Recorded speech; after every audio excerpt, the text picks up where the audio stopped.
were together last weekend.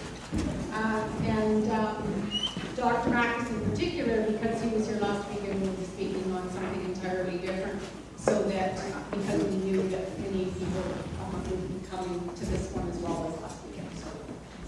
And thank you, Bill. Where did Bill go? He was on the phone last time. Okay, there he is. Bill Doherty at the back of the room is who coordinated the doctors on this tour. So thank you very much for that, Bill.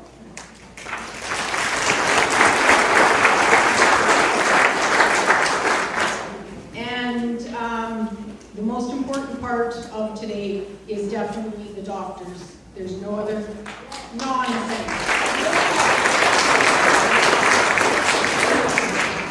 And I'm just going to have Gina come up and do her thing, as you all know she does. Hi everybody, it's great to see you here, and I wish we had a few more normies, but welcome everybody. I just want us all to have a moment of silence so we can remember that when two or more people get together for a common goal, which is freedom, and we need to unite as freedom seekers, we need to get together in a moment of silence to remember that our higher power will join us. We really need that. So let's have a moment of silence.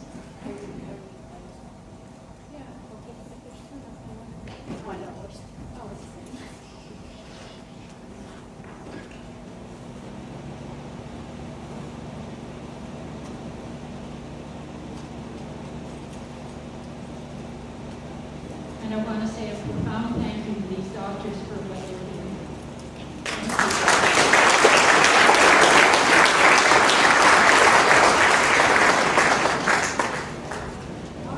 So the first doctor up will be Dr. Hoffe. So Dr. Hoffe is a family physician from Lytton, BC. We all remember Lytton very well. I'm sure there's more so. He is a South American medical graduate who moved to Canada in 1990, and has been a family physician and ER physician in the community of Lytton for 30 years. After seeing serious harm to his own patients from the experimental, I can't even call it papers or jabs, he has been an outspoken advocate for patient safety, medical ethics, and Hippocratic oath, first, do no harm. Dr. Hoffe has therefore been threatened and punished by the BC medical authorities who claim that he has put people at risk by causing vaccine hesitancy. He is therefore no longer permitted to work as an emergency room physician and is under investigation and awaiting trial by the College of Physicians and Surgeons in BC. He is accused of the crime of misinformation for contradicting the political narrative of safe and effective, and advocating for early treatment of COVID-19 as an alternative to China. And without further ado, Dr. Hoffe.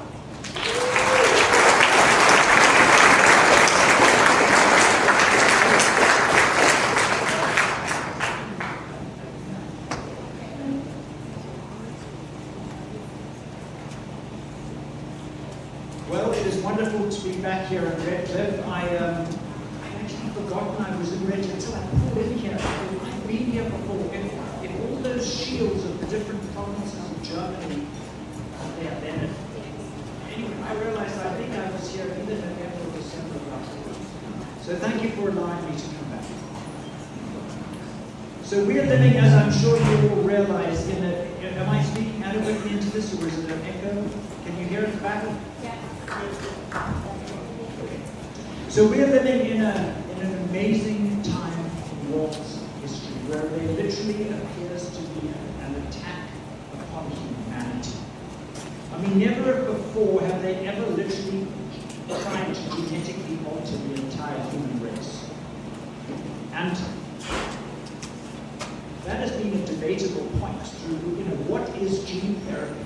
Now we know gene therapy is turning off certain genes in your body, deleting some of the genes and adding in other genetic material. That's previously called genetic modification. And a lot of people who have been very eager to have these shots are very fastidious about avoiding eating GMOs.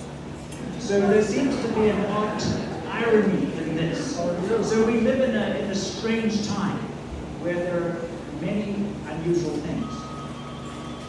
So I wanted to start off by, and I hope this isn't boring to some people, just to tell you what happened to me, simply because it highlights so many of the absolute deep-seated problems that have got us to this crisis where we are now. And Dr. Mackes will talk about the Alberta side of that. I'm going to tell you about the BC side of this. This is a global thing. With persecution of ethical doctors, persecution of whistleblowers, and a massive cover-up of evidence of harm. And so I wanted to tell you what happened to me, and then from there, I'm going to go into literally this, what is the predicament to nations? We're going to look at the United States, Canada, Australia, South Africa, various nations around the world, to look at the predicament that we're now in. Because as you can see from a global perspective, at least now 70% of the entire world's population has had at least one shot. 70% of 8 billion people has had this experimental injection. And if you look at the numbers for Canada, if you look at the CARES, which is the Canadian Adverse Event Reporting System, it will tell you that only 7% of all the Canadians that took it of their own free will. 7%. Literally about half took it because they were forced to have it for work. About a quarter took it because they wanted to be able to travel. There were others that took it because they needed to visit a loved one who was in hospital. But there was only 7% that literally trusted this and thought it would keep them safe. That is what our government has done to us. We were told by our Prime Minister, we all know that the way out of this pandemic is to get everyone vaccinated. That is what we were told. Klaus Schwab told us that no one was safe until everyone was vaccinated.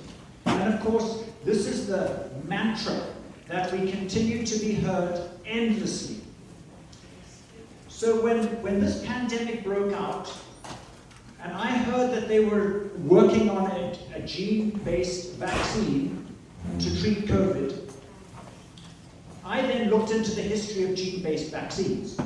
And after the first SARS outbreak, do you remember in 2002 and 2003, the first SARS virus came out of Wuhan in China. It came from exactly the same place as the second one. And that virus was much more dangerous than COVID. It had a mortality rate of almost 10%. That means that 1 in 10 people that got it died. As opposed to COVID, when COVID was at its worst, 1 in 1,000 died. Now it's way less than that. It's about 1 in 3,000, and they're usually people who are beyond normal life expectancy, who are waiting to die of something, and it's the last straw. So when this terrifying new virus appeared that we were told was collapsing health systems around the world and was killing doctors and nurses in China and other places, scientists, because doctors have always known the value of natural immunity, scientists decided to try and figure out how long will if you had COVID, how long will your natural immunity last? And they didn't know because it was only a few months into the pandemic.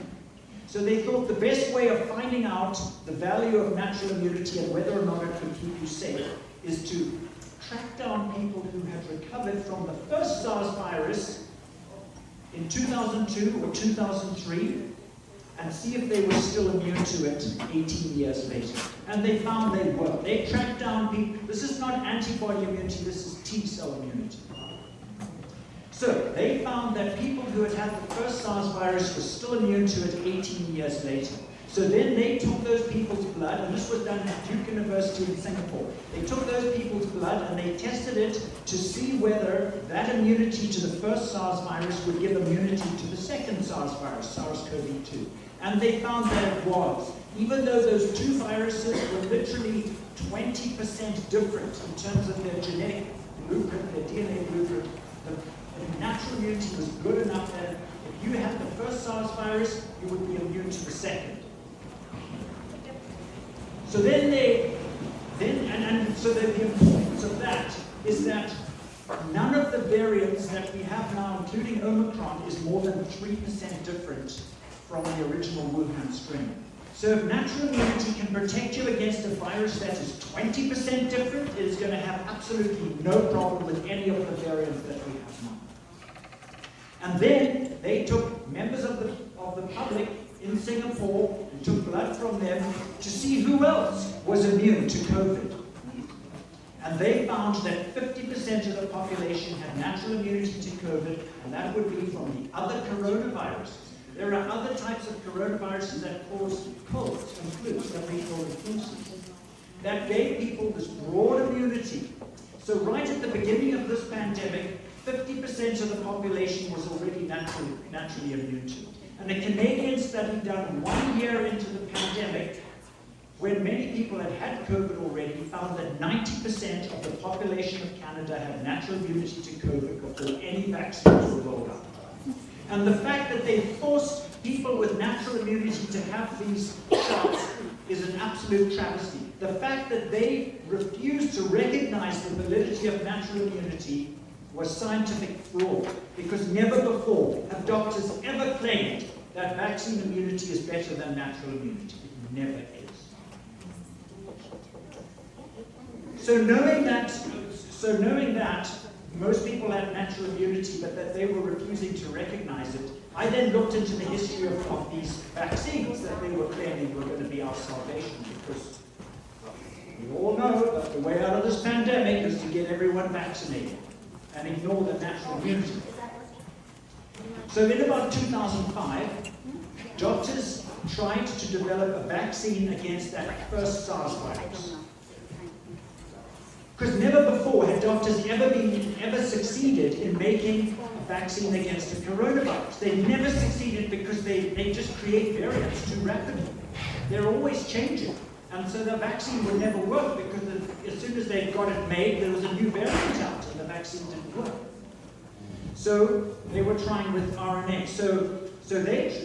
Ferrets and mink are very susceptible to coronavirus. So they were using them as laboratory animals for this new way of making vaccines. And they injected these animals with the new vaccine, and they took their blood, and they found antibodies to the spike protein. So they thought, this is fantastic. This is brilliant. We found a cheap and effective way of making vaccines. We're going to make a fortune. This is fantastic. 5 months later, they challenged those laboratory animals with the coronavirus to see if they were immune. And they found that almost all of the animals either got extremely ill or died.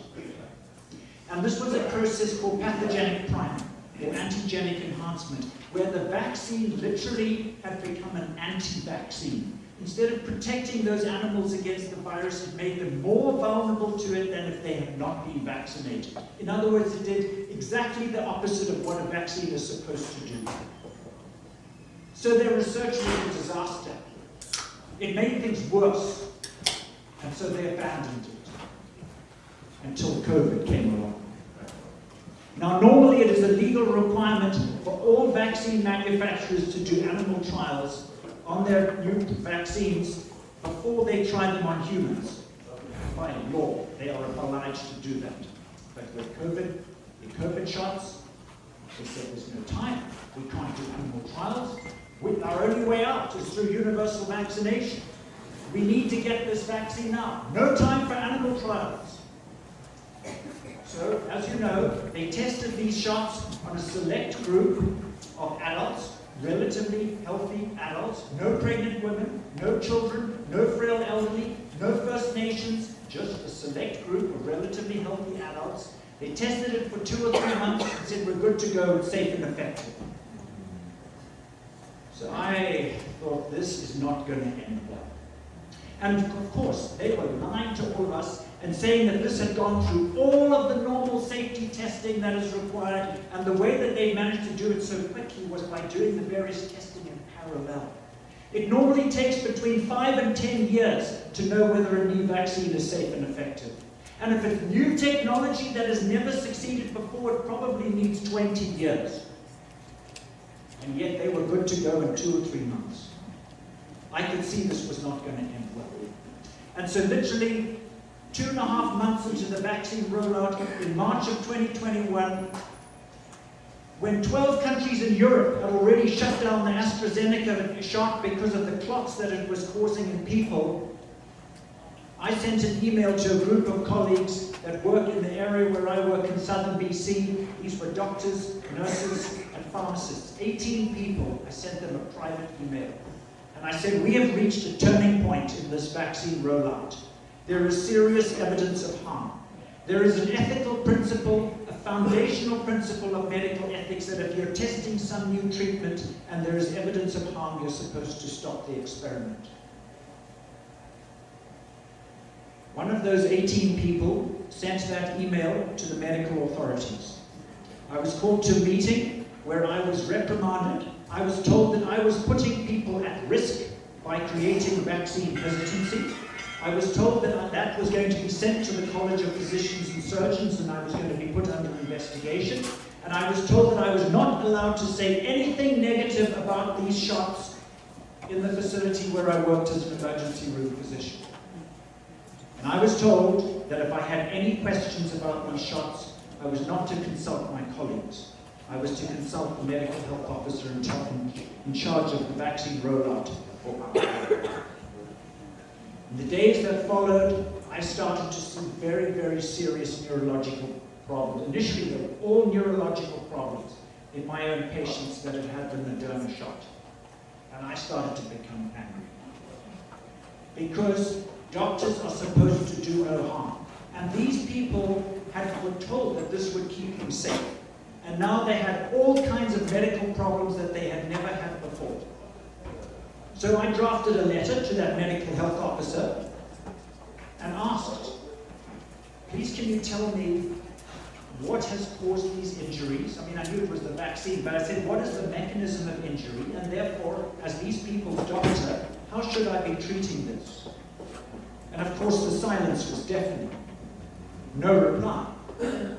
So I then thought, well, I've got to go higher up. So I drafted a letter to our provincial health officer, Dr. Bonnie Henry, and asked the same questions. And I also asked the question, made the statement, there is a foundational principle of medical ethics, that if you're testing out some new treatment and there is evidence of harm, you're supposed to stop the experiment. So she referred the matter to a vaccine safety specialist. I was offered this top vaccine safety specialist in British Columbia. So at the meeting, this vaccine safety specialist assured me that none of the problems that I was seeing in my patients could possibly be from the vaccine. These were all coincidences. And I said that some of them, literally the first symptoms started within 30 minutes of the shot. And all of them were within 3 days. And to say that every single one were all just coincidences made absolutely no sense. And I realized that literally the people in the safety monitors, the top vaccine safety specialists, were not about safety. I realized that this was not about keeping people safe. This was simply about getting as many people vaccinated as fast as possible. And yet all of the restrictions and losses of our freedoms that we had all endured through this pandemic, that we were all told were to keep us safe. And now they're rolling out something that had clear evidence of harm. I realized this is not about keeping us safe. There is something else going on here. And the fact that I was threatened in the way I was for even daring to question it, if it was so safe, why are you not allowed? What's the issue with questioning its safety? You were not allowed to question its safety. So I was told that I needed to submit vaccine injury reporting forms, and I said to them, okay, if I submit this, will this initiate an investigation to find out what's causing the harm? And they said, no, it just goes into the statistics. So I started phoning up neurologists, and I phoned 3 different major hospitals in the area, 2 in Vancouver, 1 in Kamloops, BC, that were the tertiary referral centers. And in each case, I would phone their neurologist on call, and I would say, I've got these patients with this problem, please can you see these people urgently? Something is going seriously wrong with these COVID shots, and it needs to be looked into. And in every single case, they would just go, as soon as they would hear it was from the shot, there would be dead silence on the other end of the phone, and they would say, I'm sorry, I can't. And I was absolutely shocked that all of these doctors who have taken the Hippocratic oath to do no harm were terrified to say anything against these shots. It was like they were under a spell. It was weird. I've never known this before.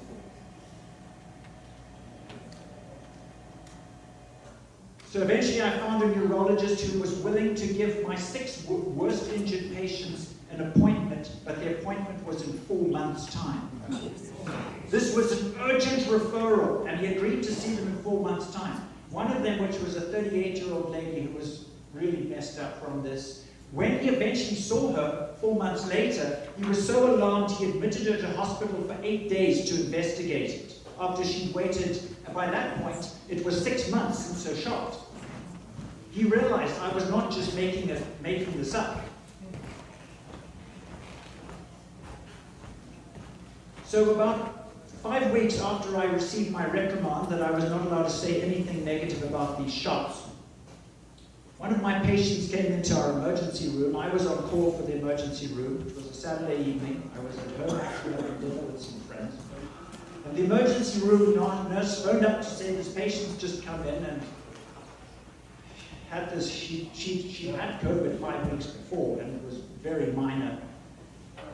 And now she had this shot and was really quite in a bad way from it. And she thought there must be something seriously wrong. Why did the shot make her so much more sick than COVID had? So anyway, she came in, and I said to the nurse, I know that patient. I've been her family doctor for almost 30 years. I know that she and her family all had COVID 5 weeks ago. Now she's vaccine injured.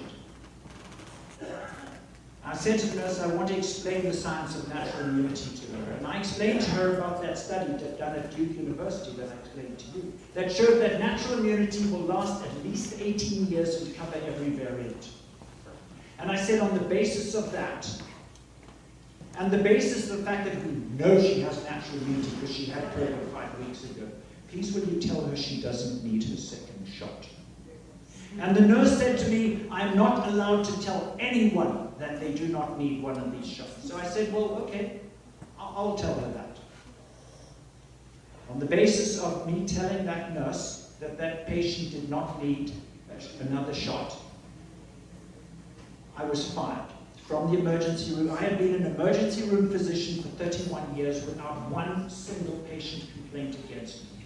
And I was fired for saying that somebody who is vaccine injured and has natural immunity shouldn't have another shot.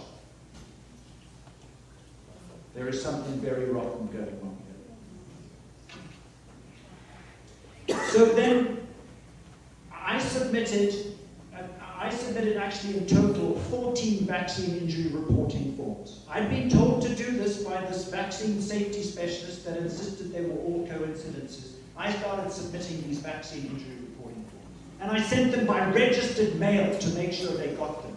And in every single case, the response I got from the public health authorities is these are not vaccine injuries, these are all coincidences. And in every case, they would phone up the patient to tell them to get their next shot. So I realized that the fact that is why they keep telling you that the side effects are so rare, because you can't report them. It is literally censored higher up. And most doctors are too terrified to say anything negative about it in case they get called an anti-vaxxer. Whatever happened to the Hippocratic Oath? So I realized that they didn't know what was going wrong with this. They couldn't tell me what was causing all these problems, and I needed to try and figure this out. So when I discovered that these shots, normally a vaccine is injected into the deltoid muscle of your arm, and that's where it stays, and that's where it does its work. But it had been revealed by Dr. Byron Bridle from a study that actually was a Pfizer study that had only ever been published in Japanese, and so most people couldn't read it, that they knew perfectly well that this vaccine went everywhere. That literally within 25 minutes of or it was actually 15 minutes of your injection, this thing was going intravenous.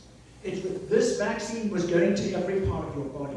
And because the delivery system of these shots with these little lipid nanocapsules is designed to penetrate every barrier, every part of your body. It will cross the blood-brain barrier, it will cross the placental barrier. It literally goes everywhere. That delivery system was previously used for chemotherapy, because it could get chemotherapy into your brain, because God designed you with a body that has protective barriers. Your brain is the most sensitive part of your body. And so God created you with something called a blood-brain barrier that keeps toxins out of your brain.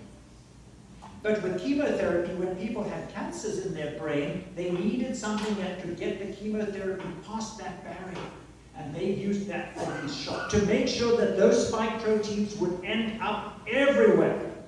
They would end up in your brain, in your lungs, in your heart, in your bone marrow, in your ovaries, in your testicles, everywhere.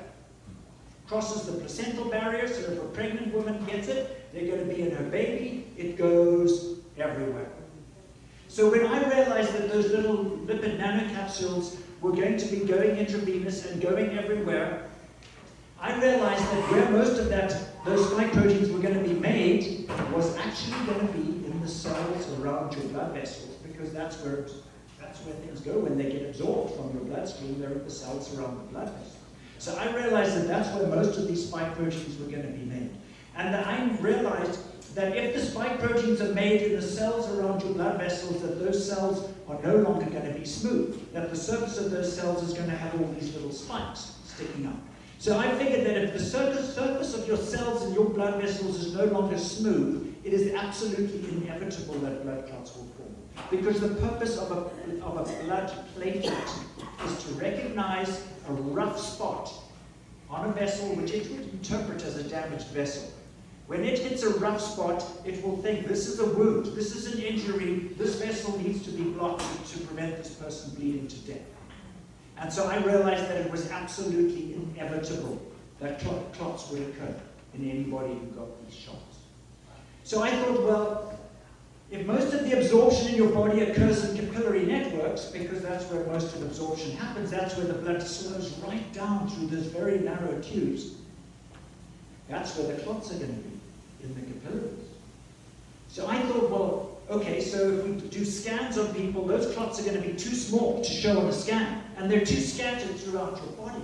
So how can we figure out if this is what's happening? So I started doing a test on my own patients called a D-dimer test. This is a test that's normally done in the emergency room to figure out if there's a blood clot somewhere in your body.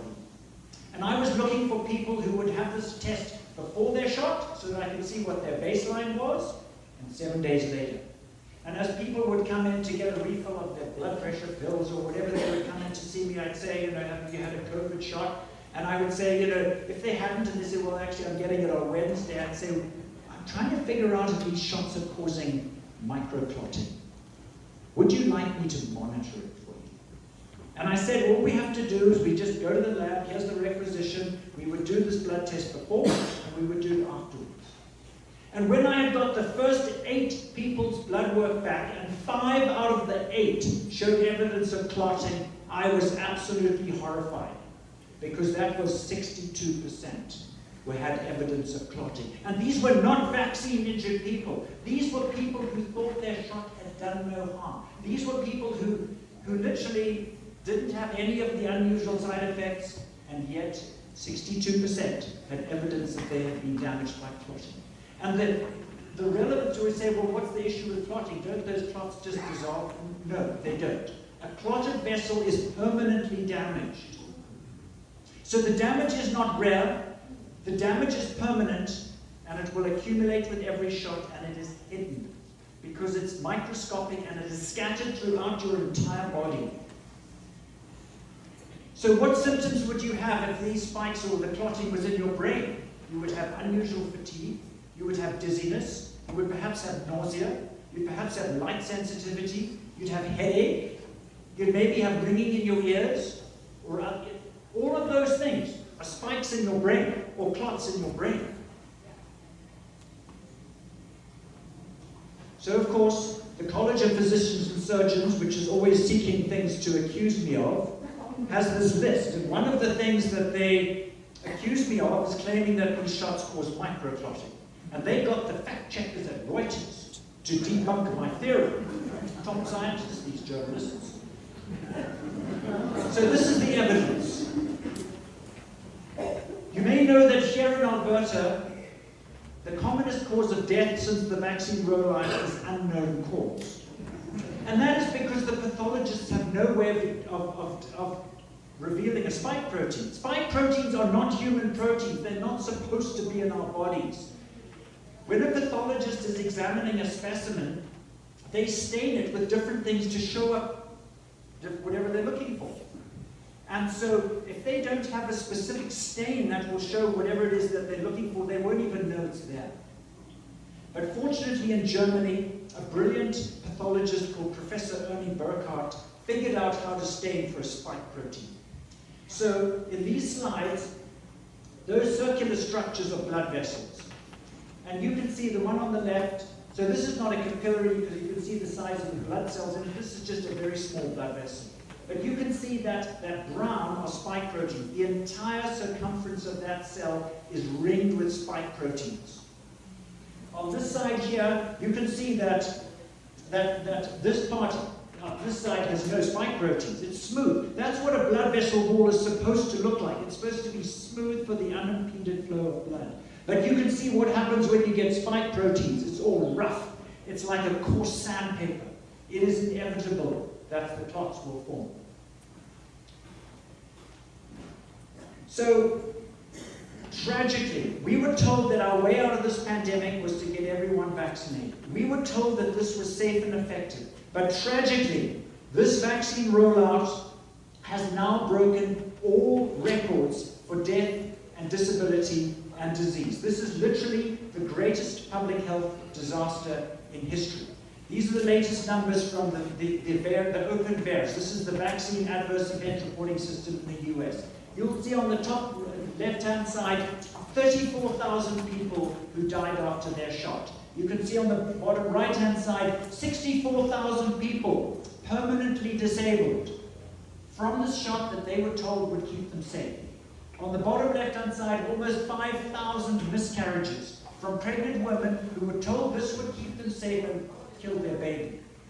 And the fact that Health Canada just turned the other way and refused to acknowledge this massive safety signal shows that all of these restrictions that they put on us to keep us safe were not actually about safety. They were just about taking away our freedoms. And this vaccine that was supposed to keep us safe is not about safety, because if it all was about keeping us safe, they would acknowledge the safety signals, and they completely ignore it. So, of course, the naysayers, and the people who would call us conspiracy theorists, would say, but how do you know that those 34,000 people died actually from the shot? How do you prove it? Well, you can look up, person by person, each person in the VAERS. You can look them up. They won't tell you what their name is, but they will tell you all of their medical details. This is in the United States. They'll tell you what state they lived in, which shots they had, what the lot numbers were of each one. They will give you all the medical details, at what point, what were the symptoms they had after their vaccine, what day they died, whatever. So, when you look that up, this is a graph that shows, of those 34,000 people that have died, how long after the shot did they die? And you can see from that 50% of those 34,000 died within 48 hours of their shot. 50%. And 80% died within 5 days. And you can, so to say that that's all a coincidence is a bit much. I don't have enough faith in coincidences to believe that, because it makes absolutely no sense at all. And then, as I mentioned, you can look up every medical issue that each person had, so that you can see, well, was there perhaps something else, and maybe the shot was just the last straw. Maybe that person had terminal cancer or end-stage COPD or heart failure, and the kind of shot tipped them over the head. Well, if you look at their other medical details, and this has been analyzed, 86% of those people who died had absolutely no other reason to have died.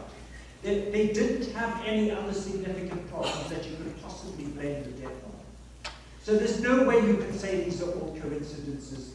It is just willful blindness. But as I mentioned, the delivery system of getting this toxic spike protein into your body was literally designed to take it to every single part of your body. And so never in the history of medicine has any medical treatment created such a vast array of new medical problems. And such, I mean, there's literally never, it's broken all records, not just for death and disability, but it's broken all records for the greatest array of side effects of any medical treatment in history. So as you might know, the FDA assisted Pfizer to ensure that all of their safety data was concealed for 75 years.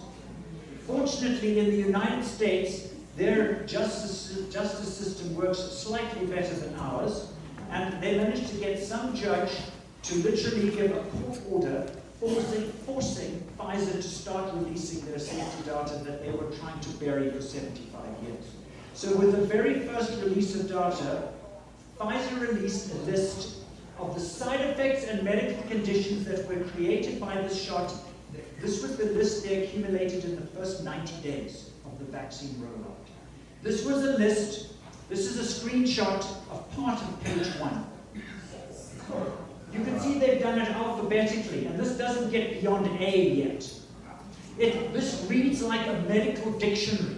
It's literally every medical condition you can think of is on, and this is the list that Pfizer accumulated in the first 3 months of the vaccine rollout.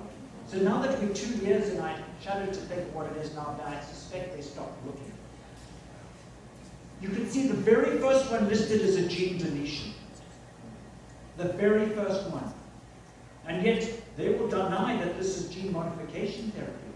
There it is, Pfizer's own document.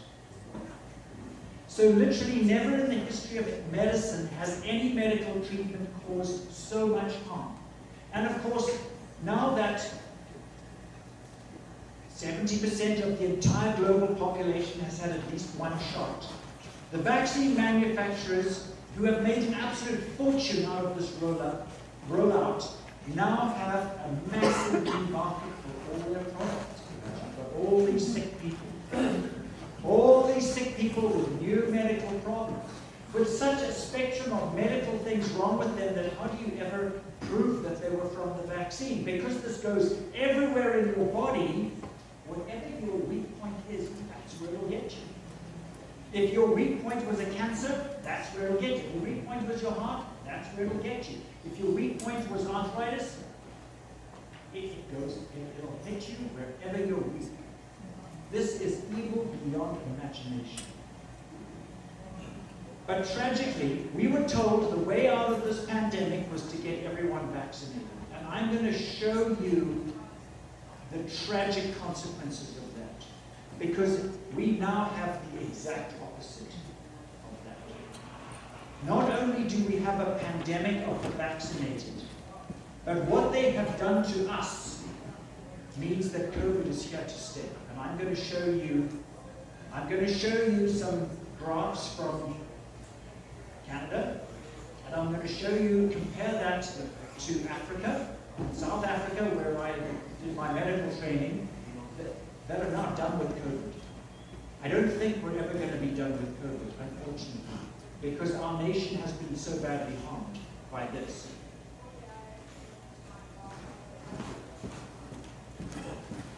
I'm going to show you the evidence that this is not a vaccine, that this is literally an anti-vaccine. Just as I told you that with those first efforts to make a gene-based vaccine that they tried on those ferrets and mink turned out to be an anti-vaccine. In other words, instead of it giving you resilience and resistance to a disease organism, it literally increased your risk from that disease organism. It's the exact opposite of what a vaccine. It didn't just not work, it made everything worse. It literally, I'm going to show you the evidence that it increases your chance of getting COVID, it increases your chance of spreading COVID, and it has so damaged people's immune systems that it increases their chance of dying of COVID. It is the exact opposite of everything that public health continues to tell us. So this is an important scientific study that came out in December of last year from the Cleveland Clinic in Ohio. This was a scientific study done on healthcare personnel, 51,000 healthcare workers in Cleveland. And some of them had had no shots, and some had one, some had two, some had three, some had four or more, and many of them had had the bivalent booster. Remember, that's the latest modified vaccine that is supposed to protect you against the original Wuhan strain, which has been gone for 2 years, and against the first variant of Omicron, which is also gone. I mean, it's also obsolete, just like all the rest. Nevertheless, that was supposed to keep people safe. So in this, the bottom axis is the passage of time. The vertical axis on this graph is the number of COVID cases. The black line at the bottom were the people who had no injections. They had the least COVID infections in that 3-month period that they were monitoring all these healthcare providers. The next line up, the red line, is the people who had one shot. You can see they had slightly more COVID infections than the unvaccinated. The next line up, the green line, were the people that had had 2 shots.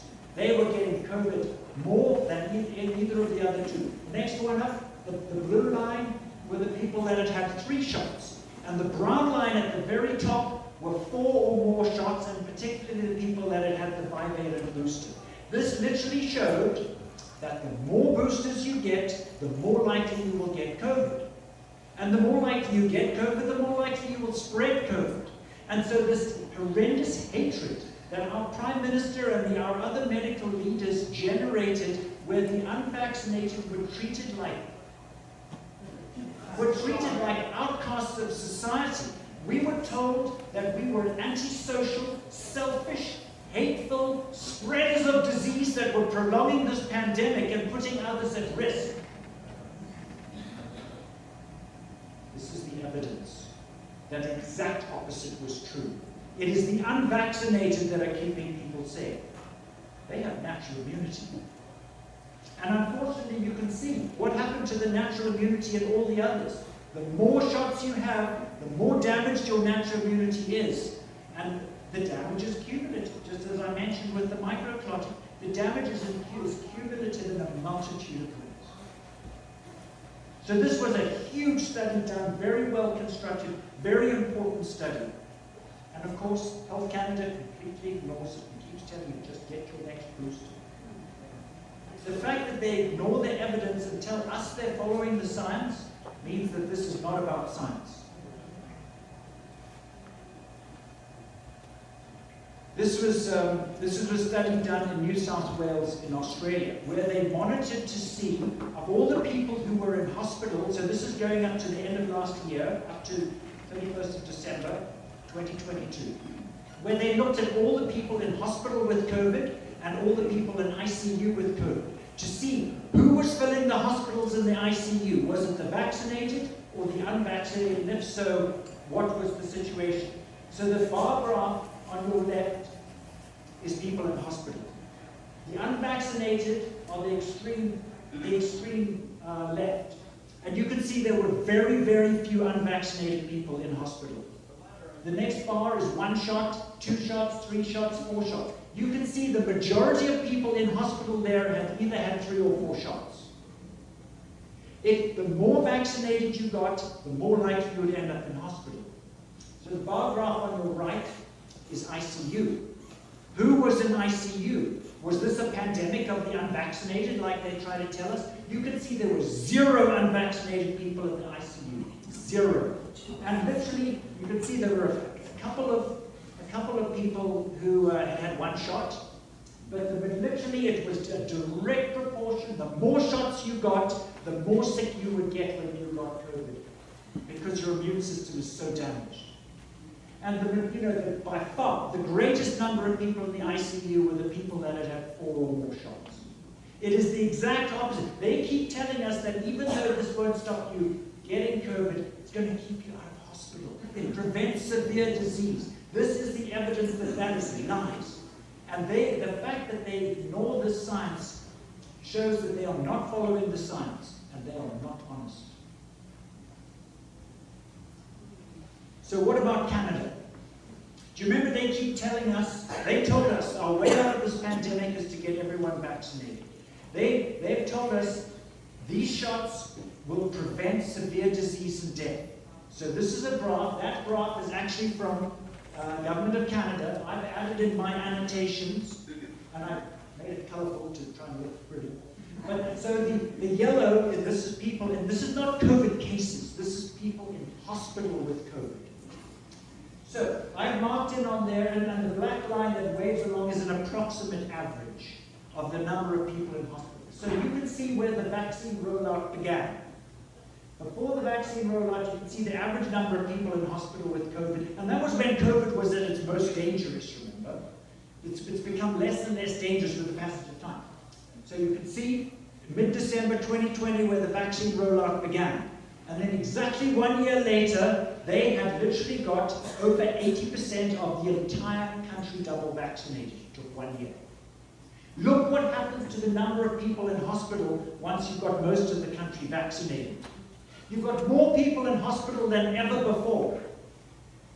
That tallest peak was the first Omicron wave. Remember, Omicron is only 1/3 as dangerous as the original Wuhan strain. Yet once you had most people vaccinated, they had way more people in hospital with Omicron than the dangerous ones which we'd had earlier on. This is the evidence that the vaccine has made it so much worse. And rather than being our way out of the pandemic, you can see the number of people in hospital. Previously, between the COVID waves, it would go almost down to zero. There'd be almost nobody in hospital till the next wave. It never goes to even close to zero anymore. It's literally way up there. So COVID is here to stay because of so many people being harmed by these shots. This is desperate. This is desperate. Rather than this being our way out of the pandemic, this is literally going to keep this going. And of course, these vaccines, so you may think, so why do they keep telling people to get boosted? Well, a COVID shot costs about $1.50 to make. And Canada is paying $30 per dose. There's no other pharmaceutical product where it's a 20-fold markup. They have made a fortune. As I mentioned that very first slide, these vaccine manufacturers have now injected 13 billion doses around the world. Imagine the profit of that. Just follow the money. And the fact that people were forced to have this, and of course these aren't people paying out of their profit, this is governments just giving taxpayers money. They are making a fortune. So what's in it for Health Canada? Why would Health Canada be pushing this? Well, you need to know that Health Canada gets more than 80% of their funding from the pharmaceutical industry. Which means that Health Canada is a puppet of the people who are making these clot shots. No wonder they don't tell the truth. The pharmaceutical industry are the most corrupt industry on the planet. And Health Canada are their puppets. So, I want to now compare what has happened in Canada, a largely vaccinated country, to Africa, where people are largely unvaccinated. So as I mentioned, I did my medical training in South Africa. Again, these are not COVID cases, these are COVID deaths. Okay, you can look up these graphs, it's world data, you can look up every nation. South Africa is 70% unvaccinated. And look what happened. Literally, at the point where Canada had its highest number of people in hospital, their COVID deaths dropped to 0. And have literally continued since 1 year ago, the pandemic ended in Africa because they had natural immunity, because they didn't get vaccinated. The COVID death rate literally dropped to almost 0, and it has stayed there ever since because they refused the shots. They're done with COVID. We're not. We're up the creek without a paddle. We have literally millions and millions of people who we love and care about who are now so damaged. This is absolutely criminal. So that's South Africa. This is the whole of Africa. If you take an average, it's exactly the same. Literally 31st of March, almost exactly 1 year ago. Their pandemic ended. Their COVID death rate literally went to 0 and has stayed there ever since. That is the power of that is the power of herd immunity. This is an anti-vaccine. It has literally been the exact opposite of what they told us it was. So Dr. Mackes and Dr. Nagasi, is Dr. Nagasi here? Not yet.